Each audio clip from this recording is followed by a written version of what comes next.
according to us, would have one or more relevant assets which are actually intellectual properties. So you might be creating a product, the product might be a physical product, or it might be a software, or it might be something intangible, or it can be a commodity which is put or traded online, or it can be only a process or a technology which is embedded into someone else's product, so on and so forth. So if you actually broadly see, can all of you see the back rows, what is there on the screen? Yeah. So every business actually will have a product or a service, technology or a process, or their product will have a unique shape or a look or a brand or a logo. Each of it goes through a cycle where every 4 or 5 years you will be reinventing either the product or the process. And then put it to the customer tries it, he believes in what you are looking at, and then he will come back for more. So each of these, for example, if I were to buy this laptop, the look of the laptop is also a protectable asset. The brochure which comes along with it has also got some material. Someone has actually had a lot of time invested in it to create it. And the technology which has gone into the HP laptop also is protectable. So that's what we are trying to see for the day as to what different kinds of protection are available. So towards the left, what I've tried to say is what the boring legal terminology is. The right side is what the common man or the marketing or the real normal world will look at. So if you were to look at the left side, the trademarks, what we call it, are nothing other than the brands or the logos which each one creates. The patents are inventions. Inventions can be of either a particular product, end product itself, or the process in which it is made, or the technology in which it is made. Industrial design is actually the shape or the look and feel, look of it. It can be a 2D or a 3D design. I've got more slides on each of these topics, so you can go at it slowly. But the subject matter of copyright is, according to me, probably the largest, because that's one of the oldest ever created intellectual property. It was started sometime in the Renaissance, pre-medieval times also, probably when 4,000-5,000 years ago, when art was protected in all forms, like music or literature, so on and so forth. And GI is nothing but geographical indications as to where your product or services originate from. It can be your Kerala massage, or it can be your Kanjipuram sari, so on and so forth. We have 4 examples also.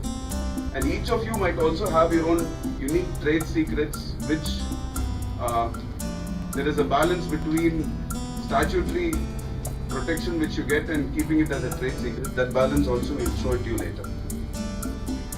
So the first and foremost is to know what a trademark is. How much of you own brands in your business? Okay, wonderful. So what does a brand do? I mean, once you have a product, why do you need a brand? The brand actually helps you create a unique bridge between the customer and your company. It helps you choose, it helps the customer choose among 20 other products that I want this product because it comes with certain name.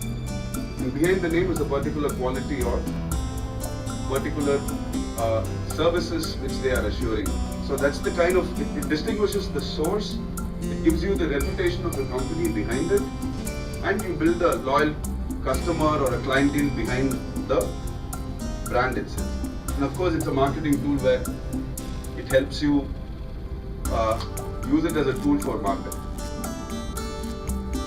And there are about 70 or 80 different kind of brandings, and I'm trying to give you only 3 or 4, 10 or 15 perspectives. It can be a product which you can touch, feel and use it early in the morning, right from your Colgate toothpaste or brushes. So it's a brand on a product. Or it can be one of your taxis which you hire from home to airport or wherever you want to go. But the taxi guy is not selling the taxi, he is only giving you a service. So it's a service mark. So you need not have a product but only having a service. So it can be other forms of service also where you are paying a lot of money to Airtel for your phones, but he's not selling the telephone instrument to you, right? So that's also a service mark where there is a trademark there is a brand, but he's not selling you goods, but he's only selling you services. Another variety where they're not selling, their main product is not the t-shirts, but Chennai Super Kings is a brand, right? You all agree?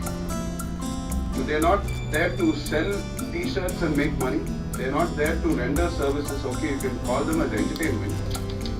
But at the end of the day, they do have a branding. So no matter what they sell, from water bottles to flags to t-shirts to jerseys to caps, that becomes a brand in itself. Though it is only a sporting team, right? So you have Manchester United apparels which are sold, which are making money. But if the core business is actually looked at, they don't have a business at all. That's incidental business of making money. And then there are other varieties where we call it the hybrid, where two companies can come and have a joint venture like Maruti and Suzuki or Hero and Honda. And the same brand is used for two variety of things, one for product and one for service also. So you buy a car and you give it for service also. So the brand is both on the car and in the servicing of the car as well, or for resale of the cars.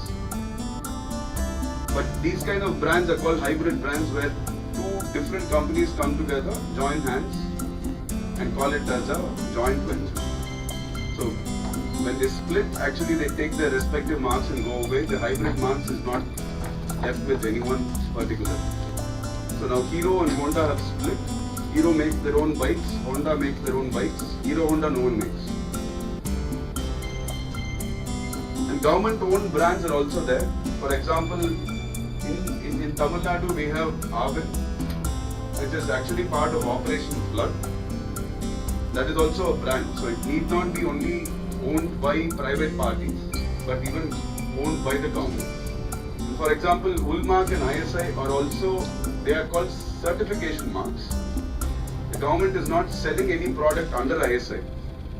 So they are only authorized to certify others, saying that if they are meeting 15 or 20 different criteria set under the ISI certification needs, they will meet the requirement and they will be certified. Like your ISO 9001, those are also trademarks and brands, but they are not commercially used. The last set of ones are the modern examples of how trademarks is evolving. They have something called the shape marks, where even without a brand on it, if you look at a Coke bottle from far, you can say that it's a Coke bottle, right? It doesn't look like a Pepsi bottle. So the shape itself from far tells you what the product is. So you can see a Ferrari car from far and say it's Ferrari. So the shape itself kind of gains a lot of significance. And then last but one variety is the musical trademark. For example, if you are in a room adjacent to where the TV is blowing and you actually hear something like Metro Goldwyn Mayer's opening music, you know it's NGO. Or there is a Britannia ad and it says tin tin tin tin. You don't have to hear Britannia, right? So you know it's Britannia. So that's the kind of musical marks which are coming in. And one rare occasion where it has to be Americans, I'm sorry, I don't know how many Americans are here, but they came out with some concept called a tennis ball smelling like a fresh cut grass, but for use on hard court, so that the players think that they are playing on grass court. So the smell of the cut grass on the tennis ball was trademarked as well. What's it called, a smell mark? Yes. There is a smell mark, and they actually came out with some unique concept called electronic nose, where from far you can actually have that, like that camera here, point out to something and you actually say what it is. And they had an electronic nose meter also on two-dimensional graph. So when you're choosing your brand, it's important that you don't choose a really low distinctive mark, because most of your marketing people or your out-house external marketing person will come out and say that I'll give you the jazziest of trademark, but it will be very, very, very generic or descriptive, right? So what I'm trying to tell you is, this is something, a scale which I have tried to invent, where I'm saying on the left side is really bad marks, very, very good to promote, but very bad to protect. On the right side will be really high level quality marks, but very difficult to promote. So we need to find a balance, right? So let's see the examples. So, do you think super is a nice trademark? If 10 guys in the market have super, will you be able to remember which super you saw? I mean, smokers in here will have seen Classic, but that's a really bad trademark. Classic cigarettes from ITC, because Classic is Classic, so it's descriptive and so low down in the generic side. Second one is descriptive. This is an existing brand in Tamil Nadu for soaps. Power soap. It's a powerful soap. It's very easy to sell. But if at all someone, if Surf or say Nirma comes out with a body soap and they say Nirma Power, Power cannot stop them, right? Because Power, Nirma wants to say that it's powerful. It's really bad trademark there. I'm sorry if the owner of Power is here. And then comes suggestive trademark, which is very good in the beginning, and then you start educating customers, but when they actually read the brand, they get to know something about the product. There is something suggestive. So there is a drop of sunflower oil. It's called Sundrop.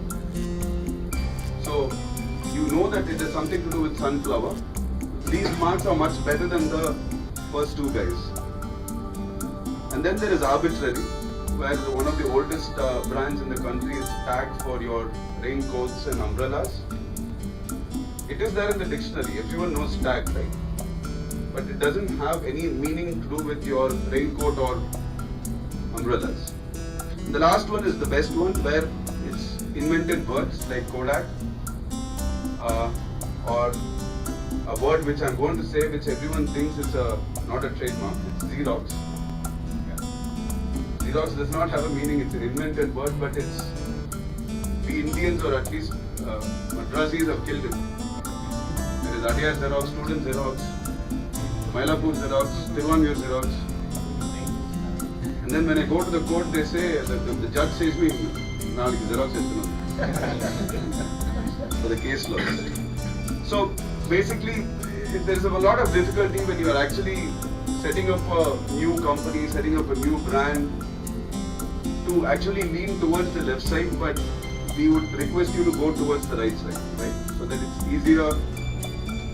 When others copy, it's easy to say that there is no way you could have come out with it, because I'm the only guy around it.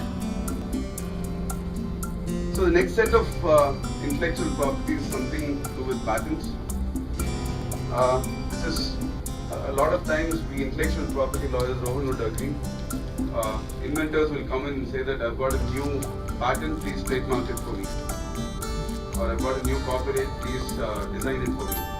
You know, they use the words interchangeably, but patents is nothing but a new product or a new process which has never been in existence before, and it's industrially multipliable, and it is not obvious. There are a few steps. I mean, Rohan would possibly throw light on it better, being a techie lawyer, and he's got more of science in his background. Yes. Just to quickly wrap up the previous thing. So Sure. you're saying if something is on the left-hand side, Yes. it is inherently difficult to protect it even if you officially have a trademark. Is that kind of what you're indicating? Yes. Or it's difficult to even get a trademark? Yes to all of your questions. Okay. Just want to make sure. It's difficult to seek a registration before the authority, the trademark authority. It is difficult to maintain it, because if anyone were to throw a challenge on it, it's easy to knock it off. If you were to try and enforce it against the third party saying that it's my brand, I've got a registration, they will go and say that knock off the registration, it's a normal word, you can't take over it. Right? But if someone were to copy Stag for, say, cufflinks, Stag will not have a problem, because the products are different, right? But if someone were to copy Stag for umbrellas, he will have, the copying guy will not have a defense saying that stag is a dictionary name, so I copied it. Because it's arbitrary and he has prior use, he will not have a defense. He has to know that you were using it before. But on the left side, if someone uses super or classic or great or best, there is a best bus service in Bombay, right? No, but go back to the stag example. So if somebody, if stag has a trademark on stag umbrellas, nobody else can claim stag for umbrellas, but That's they can use it right. for something else. That's right. Is really what it is. Exactly. Yeah. But Kodak can be is- protected across everything because it's not found in any dictionary word. It's an invented word. It does not mean anything. It's not there in dictionary. It's not there anywhere. Even Xerox. So rest of the marks, actually Sundrop is also kind of an invented word because Sundrop is not a word which you can find in a dictionary. You will find sun, you will find drop, but not Sundrop. So patents, as I was mentioning, is for the underlying newness in the product. It's not the name of the product, but it's I'm using a very loose word called newness in the product, which is the product itself, or the process in which the product was created, or the technology residing within it. Should I say it again? Okay. So, for example, in the pharmaceutical part, you might have a completely new chemical entity. Right? You've come out with a new, you've added on 10 different compounds and come out with a new compound which was not existing in the world before. So, invention is for the product itself. So, the product itself was not existing before. But to make that, you might have 10 different ways of making it. So, you can either have a monopoly in the product or the way in which it is manufactured. Right? So I might manufacture this new product in step A. You might invent step B. Right? So step A and step B are different, but the product is same. So you can either have it as a product or for the process. And one has to understand that patents are territorial, which Rohan will explain. I don't want to let on his portfolio. So every time you go to a new country with your new process or product, you need to go nationally. So here you actually see that it can be for a product which is like a hologram here. So actually the person explains how a hologram is made and there is an abstract. So you might ask me, why should I disclose my invention to the government, right? So that's where the balance between a trade secret and a patent is lying. How long can you keep a thing as a secret? Any guesses? If I have a new invention, how long can I have it as a secret? No, I mean, for example, Coca-Cola has been there for 100 years, no one knows how to make it. So a secret will remain a secret till it is a secret. So if everyone gets to know, it's not a secret, right? So the bottom line is, the patent is actually a quid pro quo with the government, that I disclose what I've invented, please give me a monopoly for a particular period of time. So what the government does is, for the revelation of the invention you've got, they give you 20 years of monopoly, saying that in those 20 years you can use it and no one else. So after 20 years it goes to the public domain so that the next person can improve the technology and give back a better product than what I invented. That's how the progress of technology also evolves. What if you also do something else and within the 20 years you create some other thing? So you'll have On that day, you have two options. You can have a patent of addition. I mean, there are subtopics to it. So I build a layer here, and then I have improvised version B. So, or for example, I have this layer. I invented this. You come out and say I've got version B here. You will have a separate patent for version B. I will have a version for A. But you cannot use B without A. So you need to take a license from me for A to legally use B, but does not mean that I get a natural license from you. If I want to use version B, I have to come to you. But that's how it progresses. So for example, if there is HD technology and they have got some concepts of cooling systems, I invent a tweak and then say XD Xperia. There is technology version 1. You come out with 2. He comes out with 3. All three of us cannot use each other's unless we have a license. So all of them, they throw it into a bucket called the pool. So it's called a patent pool. Everyone draws from the pool. So I improve a technology, I throw it in the bucket. So it's not a cartel, but it's like a patent pool. So I don't want to run out of time, I'm sorry. Third one is designs. This is completely to do with aesthetics of a product. This has nothing to do with how it works.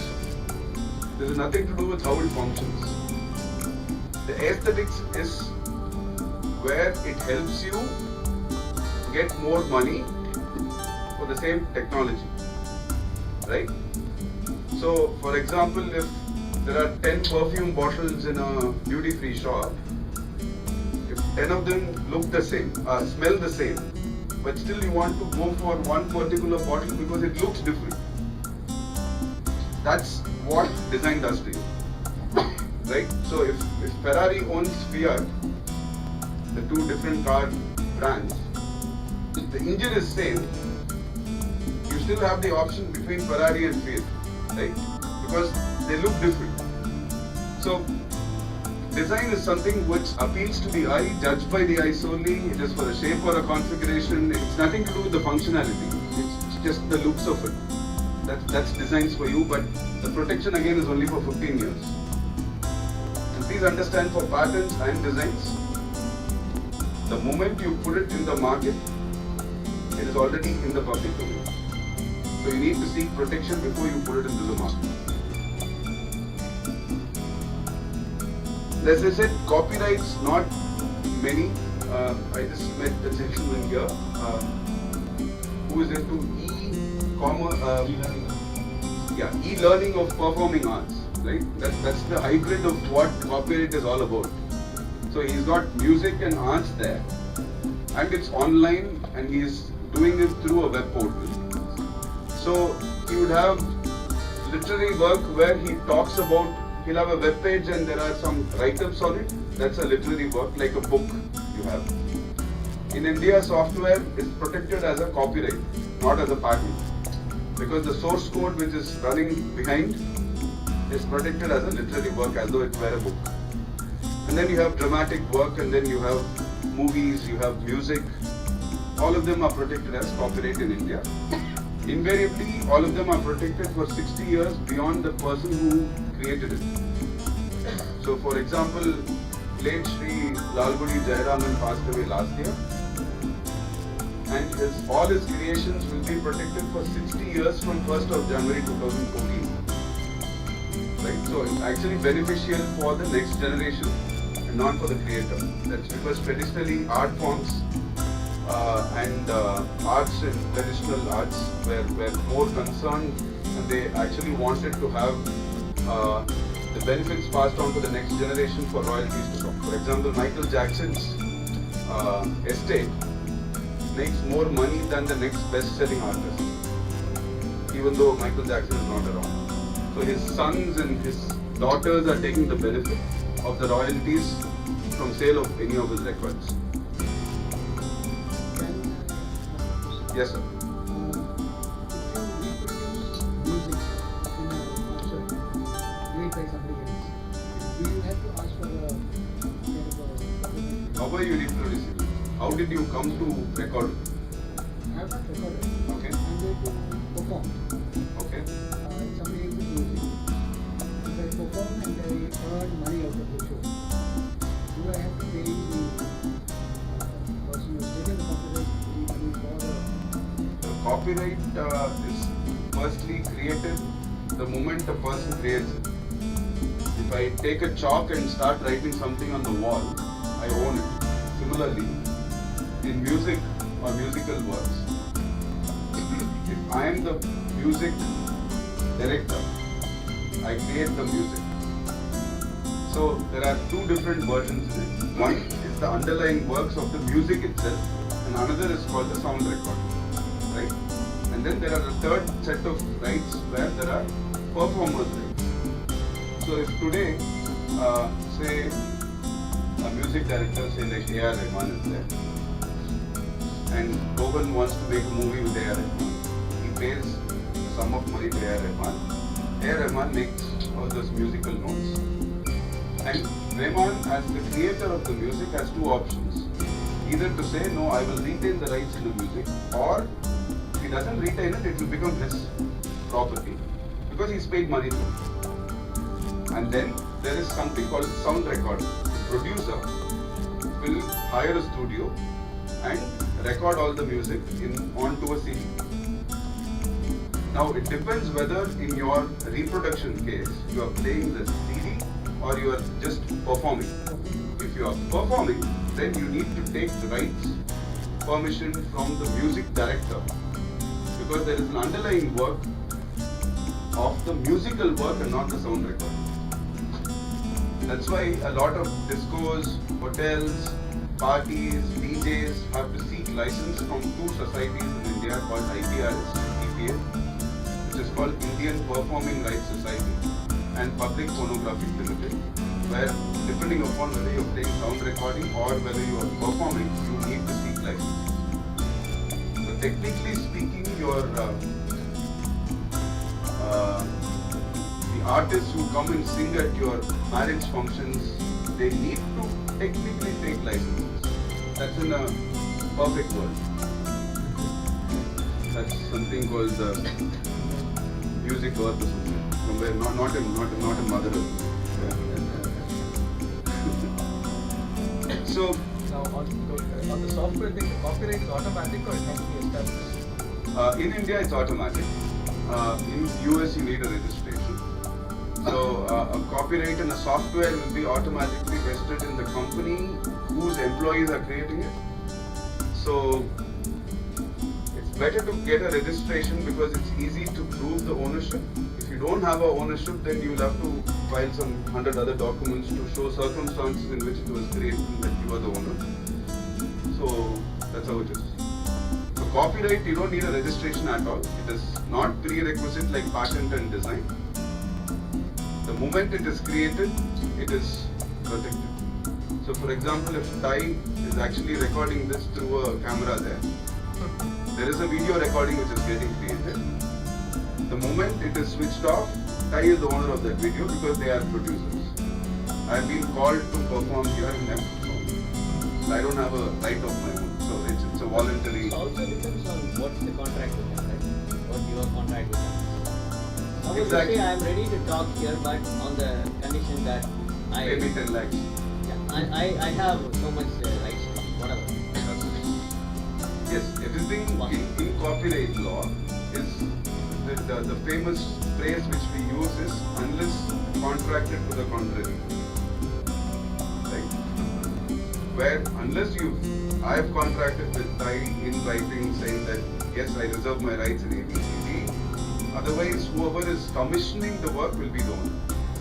So it can be the employer, it can be the producer, etc., etc. It depends upon a variety of circumstances. But there can't be a general answer to say that in this circumstance they are the owner.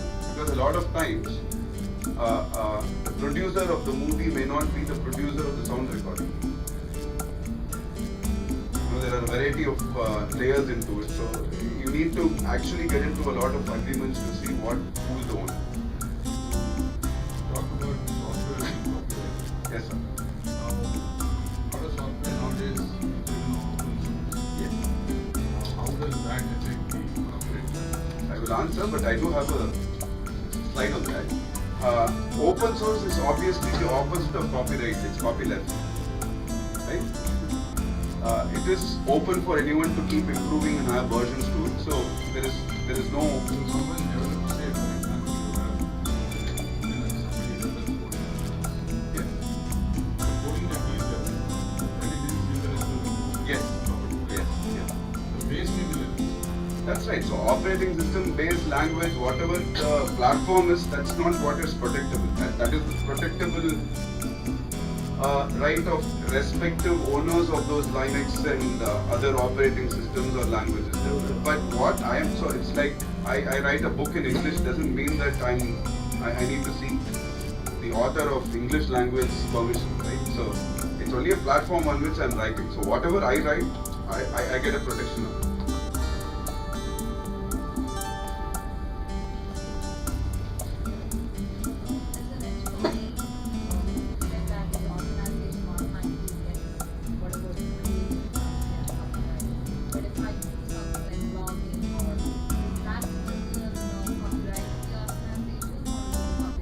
You have to read your employment contract. Normally it is yours. Whatever is created during the course of employment belongs to the employer. So the course of employment is what is actually the factual part which one has to see.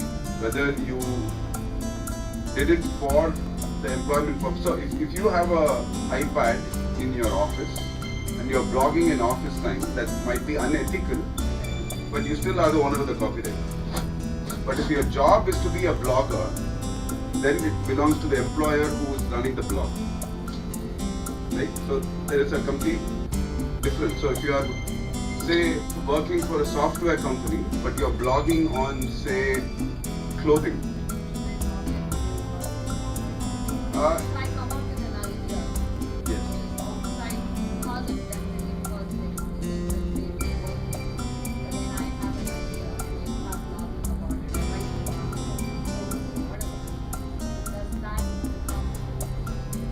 Again, it goes back to what your employment contract is. For example, a company like Google might bring on a lot of employees to invent, which is not part of their product line or business line or service line presently. Google as a company, when it was created, probably was only for search engine.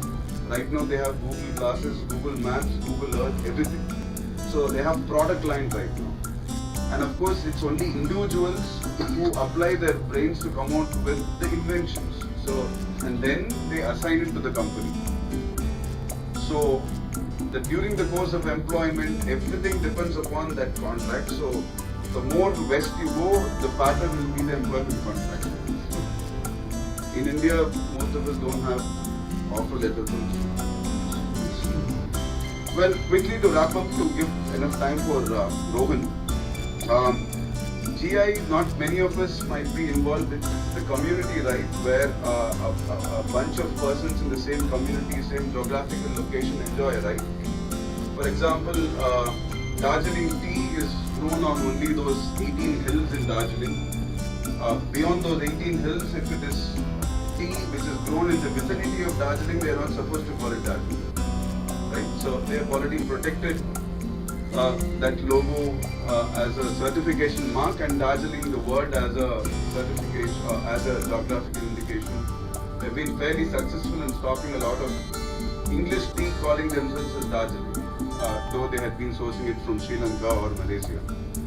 And of course, the recent one which was granted registration is tequila. Some might remember drinking, but yeah, that's from Mexico, an agave plant which is grown in about 200 hectares there. Anything grown beyond those 200 hectares, you cannot call it tequila, though it might be from the same plant and it might taste the same way. So there are some parties in India who claim to be making tequila, but that's obviously not tequila. Right? It's again like Scotch or your baigadis. You have saris, you have handlooms in India, you have toys in India, which are all protected under geographical indication. Recently, you would have also seen Tirupati Laddu also being protected as a GI. Sorry. This is the other one which I did bring up as a confidential information. Of course, you do have an option. Coke could have made a decision of saying, I'm going to take a patent over it like any other American company. American companies are the pioneers in actually promoting patent and patent law in most of the countries because they are innovative from the word go. But Coke preferred not to patent its process of making the syrup and they have kept it confidential even now. Only 4 or 5 persons know about it, and all the syrups are manufactured back in the headquarters and shipped to the respective bottling unit. And the bottlers across the world only receive the syrup, add it to the soda and sell it. They don't make the syrup in the respective countries of sale. So the flip side of having it as a secret and not as a patent, as I told you earlier, once the cat is out of the bag, the secret is gone. Pepsi will become Coke, Kalimark will become Coke, so everyone will be making Coke very easily. So replication is easy, but the other flip side is, if you are protecting as a patent, it's only having a shelf life of 20 years, after which it goes to the public domain. So depending upon how you want to balance it, you go through the trade secret route or you go through the confidential information or the patent route. So basically what they do is, since it's not protected by any patent law or trademarks law, the only way to protect trade secret is by confidential agreements, which Rohan will speak on more. So whenever you are passing on confidential information, you pass it on through a NDA, a non-disclosure agreement. Each of you might have domain names as well. Those are also considered to be intellectual property names. Sorry? Dot. Yeah, dot is it's a non-statutory right which is protected. For example, if you have a right to park your car in front of your house, you have a right to park it. If someone comes and troubles you, it's also a purchase liability. Or if you're walking on the road and some flying hammer comes and falls on your head, you can't go and sue him under any law, right? There is no written law except, of course, IPC saying that negligence, etc., etc. But if those statutes are also not there, there is some under common law, which is unwritten, uncodified, tortious liability.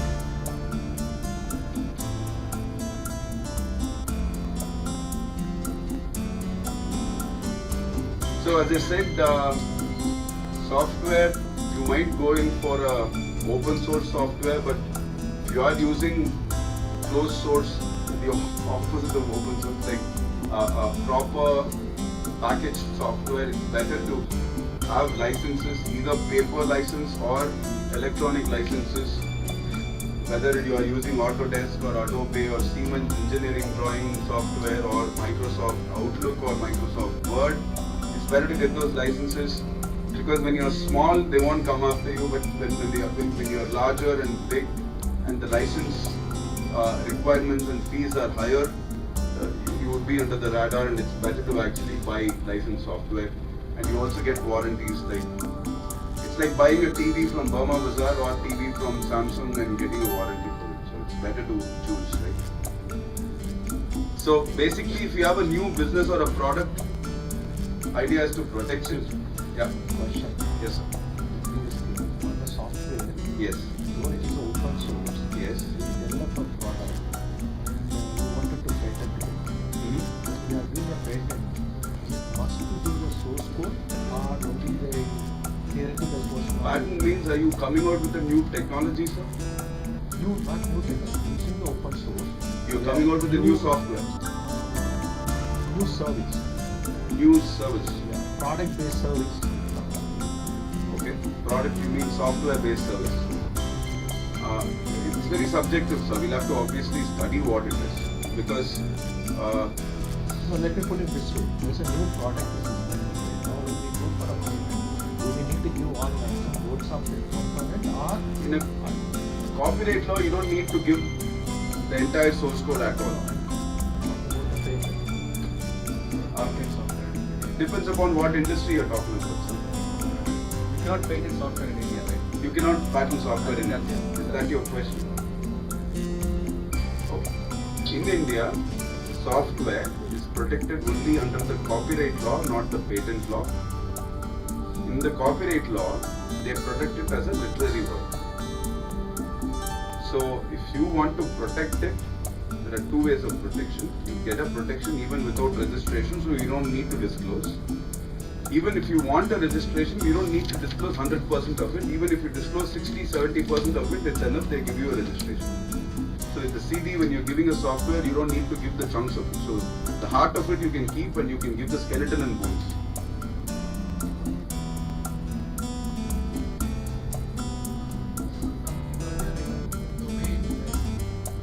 Yeah, I can go back. I skimmed through it. I'm sorry. This is an example of a screenshot of a domain which was the oldest domain copying case which was handled in India. There was one Mr. Rakesh Arora who thought and registered yahooindia.com before Yahoo hit the shores, and we kind of helped him. We kind of helped Yahoo get back their domain. So you have two options of getting back domain names, depending upon your extension, whether it's .com or .in or .co.in, CCDLDs. So you can either go to a court of law and sue the party if the party is an Indian and resides within India, right? Or the domain is accessible also. So it's no use suing a third party. For example, if your domain name is hijacked by a Chinese, it is no use approaching an Indian court. Right? So the first option will be better only for Indian copiers. The other way of going against foreign hijackers or domain squatters is through the respective arbitration cell which is established for each of them. For example, for .com, you have the ICANN policy, ICANN policy, under which you have dispute resolution policy. So you file everything online and WIPO sends it to a bunch of arbitrators. They look at the papers which you have filed and then everything is delivered online. So you won't meet the arbitrator, you won't know who the hijacker is, how they look also, but you pay a fee, you file all your papers online and you get a decision online. Right? So you have, if someone were to copy your domain, you have two options basically. Go to a court or go to an arbitrator. The arbitrator is much easier but may not be very effective because it's not controlled by you. It depends upon what you submit and not what you say. But in a court of law, you are in a fair advantage on a many footings. Is it not allowed? Yes, I mean, you are violating Yahoo's trademark rights. Yahoo separately, I agreed separately. Yes. I had pre and post and then. So is there a company name you have, sir? Your company? Yeah. What would that be? Protect. Okay, so if someone were to start Protect Sri Lanka, you're okay. As of now, I'm okay. So Yahoo wasn't okay. Because Yahoo is quite a universal phenomenon. That's again, they would have done it earlier. After me creating a Yahoo India, Yahoo Europe, Yahoo Okay, Natarajan. that's kind of debatable. They have to pay up. No, what happens is, sir, for example, today, if Ford is going into, say, Manila, and they did not have operations in Philippines before, does it mean that a Manila resident will say, I've got Ford Manila, you cannot come into the country? Ford is a universal, so that's the power of the... Ford Manila already the Ford is separate. Now Ford is getting into Manila. Now Ford, there is no way they can claim give me the Ford Manila to me. They can, that's the law. That's the law. Just, if I'm universal, trademarks law say it's not territorially located. Unlike patents, unlike designs, it's not protected only in a particular territory, right? So if someone were to launch a Nexus phone in the US, or Google is launching Nexus phone in the US, it's not yet launched in India. It takes 6 months to come here. But before they come to India, if one of us were to register or launch Nexus here, does not mean that we have a better right. Because trademark law transcends borders. They have some concepts called cross-border reputation, spillover reputation, which actually brings in a lot of concepts. The world is flat for that benefit, not for taxes though. So it's easily communicable. So So you ought to have known that Google has already launched Nexus, if you are especially in the same business. Let me put this way, there's a company called Microsoft, and there is a domain called Microsoft Index Market. And today Go I'm register registering it. this, I'm running it. Yes. Will I be in trouble? No. Of course. Unless they come, correct? Of course, I mean, you won't be in trouble till they knock on your doors. But they will definitely knock because I will tell them. Okay, we'll take this offline because I don't want to eat into Rohan's time. Right? Basically, if you have a new product or a new service, please protect them in one of the many ways which we have indicated earlier. It can be protected as a copyright, patents, trademark, design, or you prefer to keep it as a secret if you can, please do so at your own peril. So, basically a good idea is a terrible thing to waste, you find ways to protect it. For so many years or something like that, or If you register it, it's granted for 10 years and every 10 years you keep renewing it like your driving license. you can do that. But if you forget to renew it, you don't lose your rights. Something under the common law which we just said, Microsoft need not register MicrosoftReddy.com. If there is, say, one Mr. Bharat Reddy who thinks that I want to register MicrosoftReddy.com, doesn't mean that Reddy will get away with MicrosoftReddy.com. Why would I have Microsoft? So Microsoft doesn't need to register every combination. Right? So without registration, trademarks can be protected. That's the bottom line. So if you have a registration, you have an artist protection under the statute to go for infringement. So basically, very quickly, in the next 3 minutes, I'll wrap up. 5 minutes, my 1 hour. Whenever you have something new, please conduct a search before you launch it, or before you even share it with your suppliers or marketeers or whatever. It can be a brand, it can be whatever it is. So search, find out if it is available. You might be running the risk of taking someone else's brand and it answers your question. Before launching Microsoft, registering MicrosoftIndia.com, if you do a search and you know from register.com, they will say, sorry, this is not available, sorry, this is not available, but Microsoft India is available. The first forms which are not available, it means that someone is sitting there. So you need to do those trademark searches. That's what a court always asks. If someone is sued and they say, I didn't know that you were existing, they will say that did you conduct a search before you actually launched the product? The answer is no, then you run the risk. So damages are double-fold or threefold, which you will be giving to Microsoft. What do you mean by acquire partner? If there is a small party who is prior to you, right, and they are dead in business and they are not interested in their business anymore, but you cannot start your business because of that conflict, you go approach them and buy them out. So if Rohan has a technology, he has a party, I'm inventing something new, I want to launch something new, and he is sitting on a patent, but he is not interested in commercializing it, I can go buy it from him.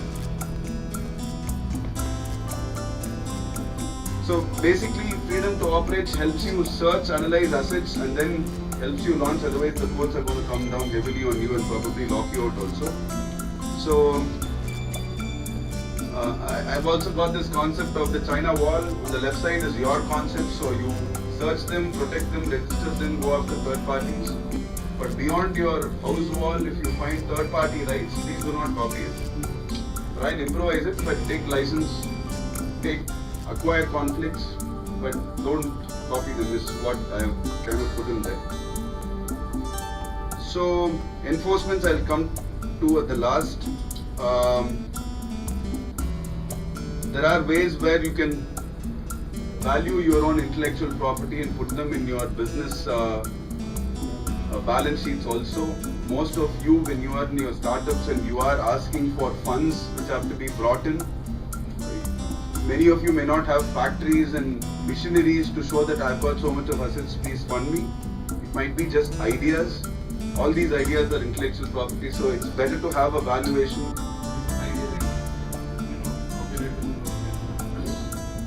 Per se, no. In a particular form, yes. So if I were to have a Yeah. For example, if I'm writing a story for a movie and it's a triangle love with two boys and one girl, it's an idea, right? The way I write it is what is protected. So it can be a Rahul, Ramesh, and then a Swati or something. So the way the way in which it is, so the triangular love is an idea. So you can't kind of have a monopoly over it. So there are concepts of valuation. I'm going to skip all those. That's not needed for valuation. So you can also keep it as a security for raising loans. So there were some brands which have in the last 10-15 years been mortgaged to make money. So Sumit was one of it. Unfortunately, it's no longer around in the market. It's gone down the drain. It's Mixer and Grinder.